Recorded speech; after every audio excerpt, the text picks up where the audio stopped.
Hi everyone, welcome back to my channel. So দেখতে পাচ্ছ এখানে আমি মাছ নিয়ে নিয়েছি, রুই মাছ আছে এখানে। তো এখানে আমি রুই মাছের ঝোল করব। তো এখানে আমি পেঁয়াজ কেটে নিয়েছি, তিনটে লঙ্কা আছে এখানে বড় সাইজের, আলু আছে এখানে, টমেটো নিয়ে নিয়েছি। এখানে তো মশলা দেখতেই পাচ্ছ, হলুদ আছে, জিরে আছে, ধনে গুঁড়ো আছে, নুন আছে, তারপর শুকনো লঙ্কা গুঁড়ো আছে, একটু গরম মশলা নিয়ে নিয়েছি, আদা বাটা আছে। আর আজকে সরিষা তেল দিয়ে রান্নাটা করবো আমি। তো তোমরা দেখতে থাকো রেসিপিটা, আশা করছি অনেক ভালো লাগবে। চলো শুরু করা যাক। লবণ আর একটু হলুদ দিয়ে মাখিয়ে নেব। তো তোমরা পরিমাণ মতন লবণ নিয়ে নেবে। অন্য একটু শুকনো লঙ্কার গুঁড়ো দিচ্ছি, এটা অপশনাল, ভাজার সময় তো লাগেও না। তো আমি ভালোভাবে মাখিয়ে নেব। দেখতেই পাচ্ছ আমি তেল দিয়ে দিয়েছি মাছ ভাজার জন্য। তো তেলটা একটু গরম হয়ে যাক, তারপর মাছগুলো আমি দিয়ে দেবো। তো আমাদের তেল গরম হয়ে এসছে, এবার মাছগুলো আমি একে একে দিয়ে দেবো।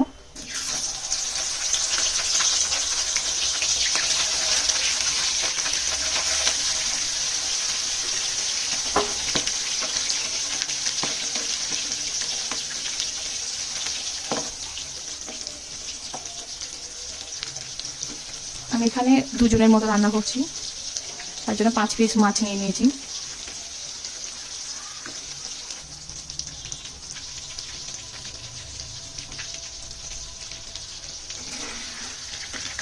একটু উল্টিয়ে নেব মাছগুলো।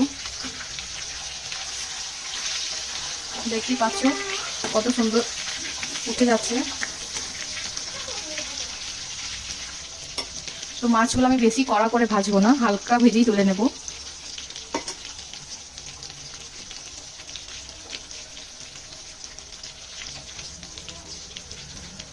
দেখতেই পাচ্ছ একদিকটা ভালো করে ভাজা হয়ে গেছে, তো আরেক দিকটা উল্টিয়ে দিয়েছি। তো আগে কড়াইটা গরম করে নেবে তোমরা, তারপর তেলটা দেবে। তেলটা 1 মিনিট মতো গরম হয়ে যাবে, দেখবে যখন ধুমো উঠছে তখন মাছগুলোকে ছেড়ে দেবে আস্তে আস্তে, তাহলে খুব সহজেই উঠে যাবে মাছগুলো। মানে একদিকটা মাছ ভাজা হয়ে গেছে, তোমার গ্যাসের ফ্লেমটা বাড়ানো আছে। তো আমি উল্টিয়ে দেবো মাছগুলো।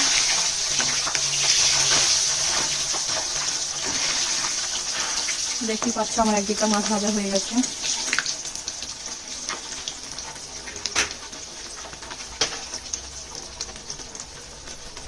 আমার মাছ ভাজা হয়ে গেছে, আমি মাছগুলো তুলে নেব।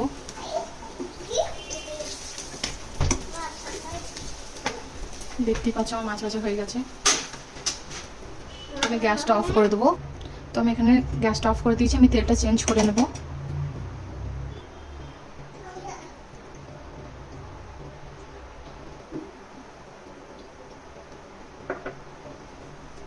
এবার বেরেস্তাটা করে নেব।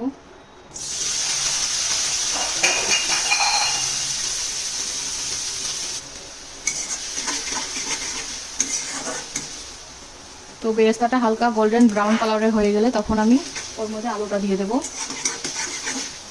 দেখতেই পাচ্ছ আমার বেরেস্তাটা হয়ে এসছে, তো আমি এবার আলুগুলো দিয়ে দেবো।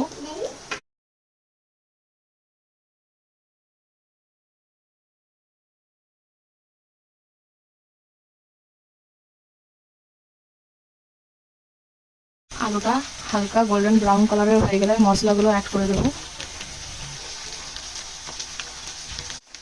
দেখতে পাচ্ছ আমার আলুটা গোল্ডেন ব্রাউন কালারের হয়ে এসেছে। তো আমি এবার আদা রসুন বাটাটা দিয়ে দেবো। 1 চামচ দিয়ে দিচ্ছি।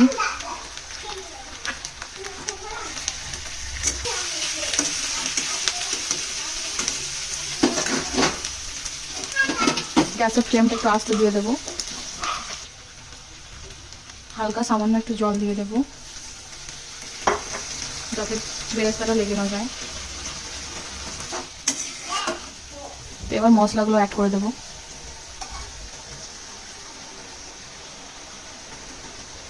কাঁচা লঙ্কাটাও দিয়ে দিচ্ছি। এখানে লবণটা আমি পরিমাণ মতো নিয়েছি, তো তোমরা যেরকম লবণ খাও সেরকম পরিমাণ মতো লবণ নিয়ে নেবে। আর একটু জল অ্যাড করে দেবো। ভালো করে আলুটা একটু কষিয়ে নেওয়ার পর টমেটোটা দিয়ে দেবো।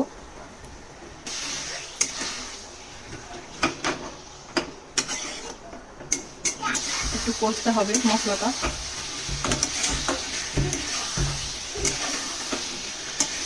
কষতে হবে যাতে লেগে না যায় তলাতে।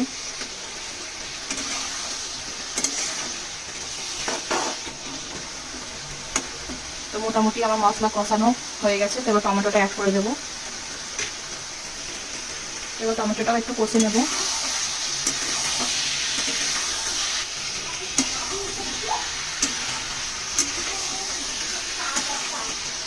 আমি আর জল দেবো না, এর মধ্যে অনেকটা তেল ছেড়েছে, তো সেই তেলই মশলাটা কষা হয়ে যাবে। দেখতে পাচ্ছ কেমন কালার এসছে। এখানে হলুদটা কম ব্যবহার করা হয়েছে।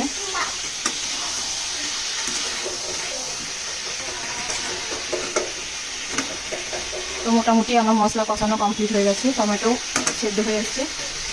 একটু জল দিয়ে আমি আলুটা হালকা একটু সেদ্ধ করে নেবো, দিয়ে মাছটা দিয়ে দেবো। এবার জলটা দিয়ে দেবো। তো আমি এখানে গরম জল ইউজ করেছি, তোমরা চাইলে ঠান্ডা জল ইউজ করতে পারো।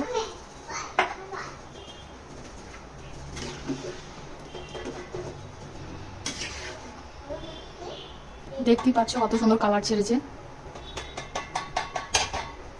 তো এটা একটু ফুটে আসলে আমি মাছগুলো এর মধ্যে অ্যাড করে দেবো। দেখতেই পাচ্ছ তরকারিটা ফুটে এসছে। তো এবার মাছগুলো এর মধ্যে দিয়ে দেবো একে একে।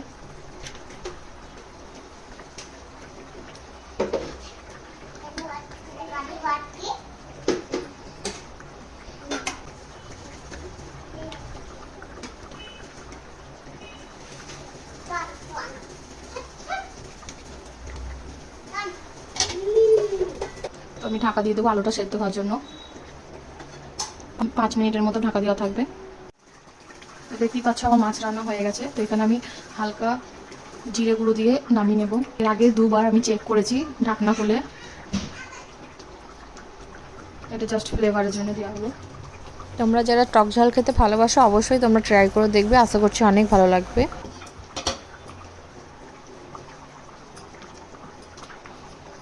আলু সেদ্ধ হয়ে গেছে।